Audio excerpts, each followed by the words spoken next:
Morning, welcome to Hindi blogger Bengali बो और मैं संगीता। चलिए आई सुबह सुबह आप लोगों के लिए एक न्यू ब्लॉग लेकर।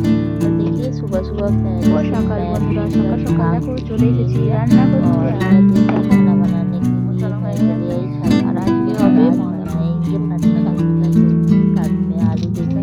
और इधर देखिए जो पत्ता मतलब तोड़ के उसमें जो मछली है उसको ले लिया, तो उसको बनाएंगे फ्राई और साथ में बनेगा मछली। সকালবেলা সবজি কাটতে বসে পড়েছি। আর এই যে বাঁধাকপি কাটছি, সাথে পুঁই মেটুলি তো তুলেছিলাম, পুঁই মেটুলিটাও কাটবো। ওটা ভাজা বাড়ি দিতে পারছি। मौसम में बहुत सारा मेटली होता है और बहुत तो এই যে বন্ধুরা হয়ে গেল আমার বাঁধাকপিটা কাটা। और ज़्यादा তো এবার আমি काट देंगे और बहुत बढ़िया लगेगा। আর এই শীতের সময় যে পুঁই মেটুলিগুলো হয় এগুলো ভাজা খেতে দারুণ লাগে। এগুলোর মধ্যে যদি আপনি আলু মিশিয়ে দেন আরও টেস্টি লাগে। আর একটু শুকনো লঙ্কার পরিমাণটা বেশি দিতে হবে। মাখিয়ে এইভাবে পুঁই মেটুলিটা ঢেকে ঢেকে ভাজবেন, দেখবেন খেতে খুব সুন্দর লাগে। আগে আমি জানতাম না যে আমাদের ঠাকুর এরকম ভাবে ভেজে আমাদের খাওয়া দেয়, তারপর বেশ ভালো লাগে। আর আমিও এটা বানাই দিতে পারছি। কাঁচা লঙ্কাও দিয়ে দিয়েছি। মেটুলিটা একটু ভালোভাবে ভেজে নিয়ে সেটাকে পরেই দিয়ে দিলাম। দেখতে পাচ্ছি পেঁয়াজ কুচি, পেঁয়াজ কুচিটা ভাজতে খুব একটা টাইম লাগে না। আর এই একদম ভাজা হয়ে গেছে। আর তেলটা দেখুন বেশ একটু রয়েছে। আমি এটাকে খুব ভালোভাবে ভেজে নেবো। আর গরম ভাতের সাথে যা সাধারণ লাগে। আর মেটুলিটা ভাজা আমার হয়েই গেছে। আর এই যে দেখতে পাচ্ছি বাঁধাকপির মশলা, এটাকে ভালোভাবে কষিয়ে নিলাম। ধনে পাতা একদম আদা সাথে দিয়ে দিয়েছিলাম, টমেটো আর একটু বাঁধাকপিটা ভাপিয়ে নিয়েছিলাম। আর বাঁধাকপিটা দিয়ে দিলাম। এটাকে ভালোভাবে রেখেছি। বাঁধাকপির তরকারি একদম রেডি হয়ে গেল।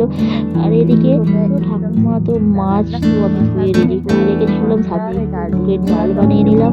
তো এই দেখো বন্ধুরা মাছ ভাজা রেডি করে রেখেছি, সাথে নুন আর হলুদ মাখিয়ে রেখেছি। তো হবে মাছ লাগা দিয়ে আর এই যে ভোলা মাছ।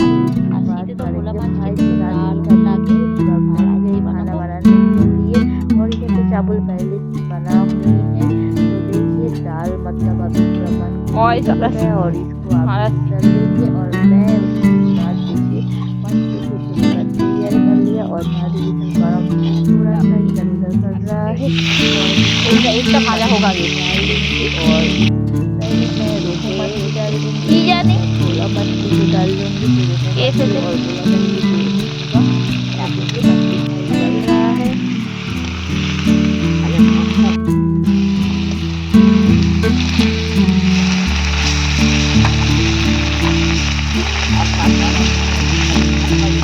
না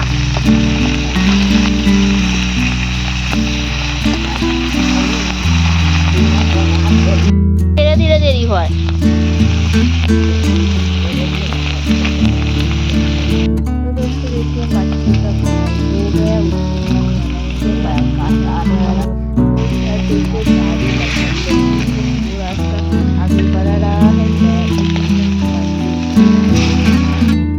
ভোলা মাছগুলো ভাজা সব হয়ে গেছে। আর এবার ঝালের জন্য রেডি করতে দেখতে ঠাকুমা বসে পড়েছে একদম ঝাল মানাতে। আর এই যে লাস্টে দিয়ে দিলেন একটু ধনে পাতা কুচি।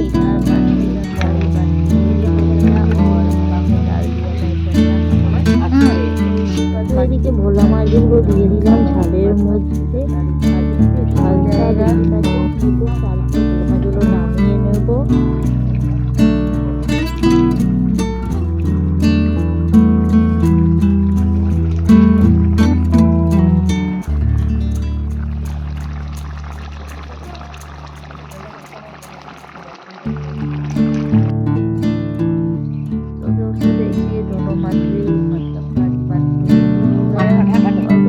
রেডি হয়ে গেছে লাল লাল ঝাল। দেখতে আমার লাগছে তো খুবই সুন্দর হয়েছিল। এদিকে টাটকা একটা ভাজা মাছ ছিল, ওটাকে ভালো বানিয়ে নিয়ে তো চলে এলাম দুপুরের খাবার খেয়ে। ভিডিওটি কেমন লাগলো, ভিডিওটি যদি ভালো লাগে লাইক ভিডিও সবাই ভালো থাকুন। অনেক আছে আমাদের ওখানে, অনেক আছে।